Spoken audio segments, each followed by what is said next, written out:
Hello and a very warm welcome to everyone. நீங்க கேட்டுட்டு இருக்கிறது ஸ்கோர் கிளவர் வழங்கும் Daily Editorial Analysis podcast. என் பெயர் மலர். நான் ஒரு இங்கிலீஷ் லாங்குவேஜ் எக்ஸ்பர்ட். இன்னைக்கு February 24th, 2026. The Hindu நியூஸ்பேப்பர்ல வந்த 2 எடிட்டோரியல்ஸும் இப்போ பார்க்கலாம். இந்த எடிட்டோரியலோட ஒரு டீடைல்டு பிரேக் டவுன், அதாவது ரீடிங் காம்ப்ரிஹென்ஷன் கொஸ்டின்ஸோட வேணும்னா எங்க எடிட்டோரியல் அனாலிசிஸ் வெப்சைட்டை பாருங்க. வெப்சைட் லிங்க் டிஸ்கிரிப்ஷன்ல இருக்கு. இன்னைக்கு நாம பார்க்க போற எடிட்டோரியல்ஸ்ல இருந்து எடுத்த இம்பார்ட்டன்ட் வொகாபுலரிஸோட பிரீமியம் PDF உங்களுக்கு ஃப்ரீயா வேணும்னா ஸ்கோர் கிளவர் டெலிகிராம் சேனல்ல டவுன்லோட் பண்ணிக்கலாம். சேனலோட ஜாயினிங் லிங்க்கும் டிஸ்கிரிப்ஷன்ல இருக்கு. பாட்காஸ்ட் கேட்கும்போது உங்களுக்கு ஒரு சென்டென்ஸ் புரியலனா கூட feel free to pause the audio. அந்த சென்டென்ஸை கொஞ்சம் அனலைஸ் பண்ணுங்க.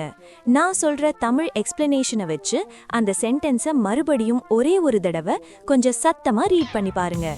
இந்த மாதிரி பிகினர்ஸ் ஃபாலோ பண்ணா நெக்ஸ்ட் 6 monthsல உங்க இங்கிலீஷ் நாலேஜ்ல ஒரு பெரிய இம்ப்ரூவ்மெண்ட்டை நீங்களே பார்ப்பீங்க. Okay, shall we start? Okay, let's start with the first editorial. Title: Stick Together on India and Brazil and their ties. ஒன்றாக இருங்கள், இந்தியாவிற்கும் பிரேசிலுக்கும் மற்றும் அவற்றின் உறவுகளுக்கும். Subtitle: India and Brazil have realized the importance of their groupings. இந்தியாவும் பிரேசிலும் தங்கள் குழுக்களின் முக்கியத்துவத்தை உணர்ந்துள்ளன. Let's get into the editorial now. Brazilian President Luiz Inácio Lula da Silva's India visit last week sent important messages for both India-Brazil ties and for solidarity in the developing world. Brazil அதிபர் Luiz Inacio Lula டா சில்வாவின் கடந்த வாரம் இந்தியாவுக்கு வந்த பயணம் India Brazil உறவுகளுக்கு முக்கியமான செய்திகளை அனுப்பியுள்ளது. அதேபோல வளரும் நாடுகளில் சாலிடாரிட்டிக்காகவும், அதாவது ஒற்றுமைக்காகவும் இது ஒரு முக்கியமான செய்தியை அனுப்பியிருக்கு. As two global South powers focused on global governance and leadership. ஏனா இந்த 2 global South நாடுகளும் உலகளாவிய நிர்வாகம் மற்றும் தலைமைத்துவத்தில் கவனம் செலுத்துகின்றன. After his talks with Prime Minister Narendra Modi, India and Brazil agreed to try and double trade to $30 billion by 2030. பிரதமர் நரேந்திர மோடியுடன் அவர் பேச்சுவார்த்தை நடத்திய பிறகு இந்தியாவும் பிரேசிலும் 2030க்குள் வர்த்தகத்தை $30 பில்லியன் இரட்டிப்பாக்க முயற்சி செய்ய ஒப்புக்கொண்டன. And signed agreements on critical minerals, steel mining, and digital cooperation to diversify beyond China-led supply chains. மேலும் சீனாவை மையமாக கொண்ட சப்ளை செயின்ஸை தாண்டி தங்களை விரிவுபடுத்திக் கொள்ள முக்கியமான கனிமங்கள், எஃகு சுரங்கம் மற்றும் டிஜிட்டல் ஒத்துழைப்பு தொடர்பான ஒப்பந்தங்களில் கையெழுத்திட்டன. Mr. Lula, along with French President Emmanuel Macron, was among about 20 leaders at India's AI Impact Summit. Thiru Lula French ஜனாதிபதி இமானுவேல் மேக்ரோனுடன் சேர்ந்து இந்தியாவின் AI Impact Summitல் கலந்து கொண்ட சுமார் 20 தலைவர்களில் ஒருவராக இருந்தார். And was later accorded a state visit. பிறகு அவருக்கு அரசுமுறை பயணத்திற்கான மரியாதை வழங்கப்பட்டது. The 80-year-old Brazilian president's presence was important. 80 வயதான பிரேசில் அதிபரின் வருகை முக்கியமானது. As he faces elections later this year. ஏனெனில் அவர் இந்த ஆண்டு இறுதியில் தேர்தலை எதிர்கொள்கிறார். Which may make it difficult for him to attend India's BRICS summit if it coincides with his campaigning for a 4th term. அவர் 4வது முறையாக போட்டியிடும் தேர்தல் பிரச்சாரத்தோடு இந்தியாவின் பிரிக்ஸ் உச்சிமாநாடு நடந்தால் அதில் அவரால் கலந்து கொள்வது கடினமாக இருக்கலாம். It also came amidst fresh turmoil over US-imposed trade tariffs after the American Supreme Court struck down US President Donald Trump's rationale for reciprocal tariffs. அது மட்டுமில்லாம அமெரிக்க உச்ச நீதிமன்றம் அமெரிக்க அதிபர் டொனால்ட் ட்ரம்ப் ரெசிப்ரோக்கல் வரிகளுக்காக, அதாவது நீங்க எங்க பொருள் மேல வரி போட்டா நாங்க உங்க பொருள் மேல வரி போடுவோம்னு சொல்றதுக்காக சொன்ன காரணத்தை ரத்து செய்தது. India and Brazil were both the highest taxed countries by the US, 50% tariffs each. இந்தியாவும் பிரேசிலும் தான் அமெரிக்காவால் அதிக வரி விதிக்கப்பட்ட நாடுகள். 2 நாட்டுக்கும் தலா 50% வரி விதிக்கப்பட்டது. And both faced further possible tariffs over BRICS ties, Iran trade, and Russian oil imports. மேலும் பிரிக்ஸ் உறவுகள், ஈரான் வர்த்தகம் மற்றும் ரஷ்ய எண்ணெய் இறக்குமதி ஆகியவற்றிற்காக மேலும் வரி விதிக்கப்படும் அபாயத்தையும் 2 நாடுகளும் எதிர்கொண்டன. India and Brazil are also key members of the BRICS grouping of developing nations, IBSA, India, Brazil, South Africa grouping, G4 with Germany and South Africa on UNSC reform, and co-founders of the Biofuel Alliance for Alternate Energy. இந்தியாவும் பிரேசிலும் வளரும் நாடுகளின் BRICS குழுவில் முக்கிய உறுப்பினர்களாக உள்ளன. அதேபோல IBSA, அதாவது India, Brazil, தென்னாப்பிரிக்கா குழுவிலும் UNSC சீர்திருத்தத்திற்காக ஜெர்மனி மற்றும் தென்னாப்பிரிக்காவுடன் G4 குழுவிலும் உறுப்பினர்களாக இருக்காங்க. மற்றும் மாற்று எரிசக்திக்கான பயோஃபியூவல் கூட்டணியின் இணை நிறுவனர்களாகவும் இருக்காங்க. Each of these has faced challenges from Mr. Trump's policies on trade, territorial sovereignty, multilateralism, and the UN and fossil fuels. இவை ஒவ்வொன்றும் வர்த்தகம், பிராந்திய இறையாண்மை, பலதரப்புவாதம், ஐக்கிய நாடுகள் சபை மற்றும் புதைப்படிவ எரிபொருள்கள் தொடர்பான திரு ட்ரம்பின் கொள்கைகளால் சவால்களை எதிர்கொண்டுள்ளன. Amid such uncertainty, Mr. Modi and Mr. Lula reaffirmed their commitment to protecting the multilateral order. இத்தகைய நிச்சயமற்ற தன்மைக்கு மத்தியில் திரு மோடியும் திரு லூலாவும் பலதரப்பு ஒழுங்கை பாதுகாப்பதற்கான தங்கள் உறுதிப்பாட்டை மீண்டும் உறுதிப்படுத்தினார்கள். Reaffirmedனா மீண்டும் உறுதிப்படுத்தினார்கள். Before leaving India, Mr. Lula, who is set to visit Washington next month, இந்தியாவை விட்டு புறப்படுவதற்கு முன் அடுத்த மாதம் வாஷிங்டன் செல்லவிருக்கும் திரு Lula did not mince words while speaking to journalists about the challenges posed by the US government. அமெரிக்க அரசாங்கத்தால் ஏற்படும் சவால்கள் குறித்து பத்திரிகையாளர்களிடம் பேசும்போது எதையும் மறைக்காமல் வெளிப்படையாக பேசினார். As a former trade union leader, he said he believed that the only way of tackling geopolitical uncertainty unleashed by the US was for countries to unionize rather than cutting deals individually with Washington, which leaves smaller nations at a disadvantage.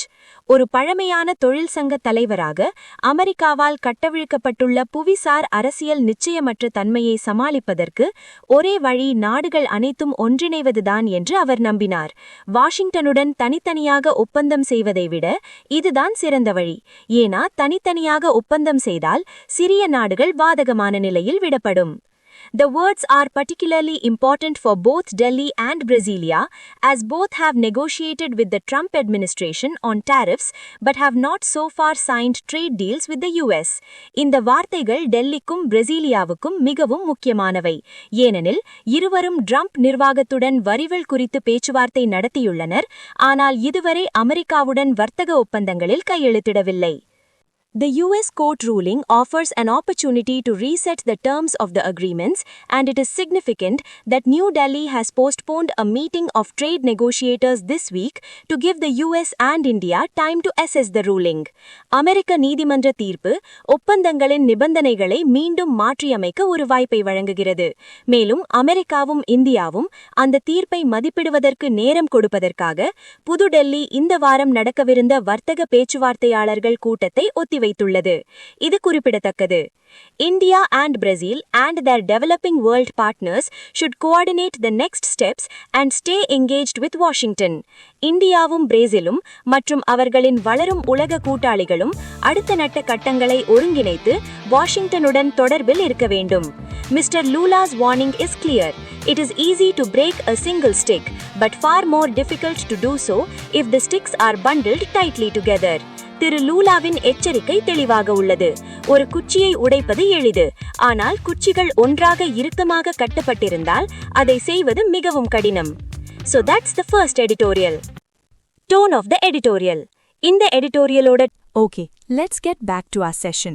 Time for the second editorial. Title: AI for All on the India AI Impact Summit 2026. அனைவருக்கும் AI. இந்திய AI தாக்க உச்சி மாநாடு 2026 பற்றி. Subtitle: The AI Impact Summit was a sign of things to come in India. AI தாக்க உச்சி மாநாடு இந்தியாவில் வரவிருக்கும் விஷயங்களுக்கான ஒரு அறிகுறியாக இருந்தது. Let's read the editorial now. The attendance at the AI Impact Summit in New Delhi showed an extreme enthusiasm for artificial intelligence technologies by digitally connected Indians. புதுதில்லியில் நடந்த AI இம்பாக்ட் சம்மிட்டில் கலந்து கொண்டவர்களின் எண்ணிக்கை டிஜிட்டல் முறையில் இணைக்கப்பட்ட இந்தியர்களிடையே செயற்கை நுண்ணறிவு தொழில்நுட்பங்கள் மீது உள்ள அதீத ஆர்வத்தை காட்டியது. While statistics shared by AI firms have frequently cited India as the biggest user base outside the US, AI நிறுவனங்கள் பகிர்ந்த புள்ளி விவரங்கள் அமெரிக்காவிற்கு வெளியே இந்தியாதான் மிகப்பெரிய பயனர் தளம் என்று அடிக்கடி குறிப்பிட்டிருந்தாலும், the crowds over the week were the biggest indicator of just how keen many Indians are to adopt this technology. இந்த வாரம் முழுவதும் கூடிய கூட்டம் எவ்வளவு இந்தியர்கள் இந்த தொழில்நுட்பத்தை ஏற்றுக்கொள்ள ஆர்வமாக இருக்கிறார்கள் என்பதற்கான மிகப்பெரிய அறிகுறியாக இருந்தது. At its core, the summit was a continuation of a series of annual multilateral discussions on AI. உண்மையில் சொல்லப்போனால், இந்த உச்சி மாநாடு என்பது AI குறித்த வருடாந்திர பலதரப்பு விவாதங்களின் தொடர்ச்சியாகும். And 89 countries have signed a declaration laying out a voluntary set of commitments to share knowledge on AI democratization. மேலும் 89 நாடுகள் AI-ஐ மக்களிடம் கொண்டு சேர்ப்பது குறித்த அறிவை பகிர்ந்து கொள்வதற்கான தன்னார்வ உறுதிமொழிகளை கொண்ட ஒரு பிரகடனத்தில் கையெழுத்திட்டுள்ளன. The summit's context comes with foreboding challenges for India. இந்த உச்சி மாநாட்டின் சூழல் இந்தியாவிற்கு foreboding சவால்களுடன் வருகிறது. Forebodingனா ஏதோ கெட்டது நடக்கப் போகுது என்ற ஒரு முன்னுணர்வு. Namely, deploying and diffusing a technology whose capital and infrastructure reside abroad, அதாவது மூலதனமும் உள்கட்டமைப்பும் வெளிநாட்டில் இருக்கும் ஒரு தொழில்நுட்பத்தை இங்கே செயல்படுத்துவது மற்றும் diffusing செய்வது, அதாவது பரப்புவது. And finding a place in the global AI ecosystem that will place Indians well in the economic transformations that this technology's adoption promises. மேலும் இந்த தொழில்நுட்பத்தை ஏற்றுக்கொள்வதால் ஏற்படும் பொருளாதார மாற்றங்களில் இந்தியர்களுக்கு நல்ல இடத்தை வழங்கும் உலகளாவிய AI அமைப்பில் ஒரு இடத்தை கண்டுபிடிப்பதும் ஒரு பெரிய சவால். India's data center capacity is growing healthily. இந்தியாவின் டேட்டா சென்டர் திறன் ஆரோக்கியமாக வளர்ந்து வருகிறது. But the AI movement calls for further momentum. A difficult ask when the costs of graphics processing units, GPUs, driving AI push up the cost of domestic deployment so much. ஆனால் இந்த AI தருணம் மேலும் வேகத்தை கோருகிறது. AI-ஐ இயக்கும் graphics processing யூனிட்களின் விலை உள்நாட்டில இதை செயல்படுத்துவதற்கான செலவை இவ்வளவு உயர்த்தும்போது இது ஒரு கடினமான கோரிக்கை. Not to mention the additional electrical capacity that must be built.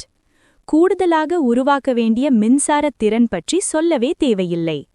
A national strategy that relies overwhelmingly on becoming a hub for the deployment of models, ஒரு தேசிய கொள்கை AI மாடல்களை செயல்படுத்துவதற்கான ஒரு மையமாக மாறுவதை overwhelmingly, அதாவது பெருமளவில் சார்ந்திருந்தால், with less emphasis on their training and fine-tuning, could pose risks.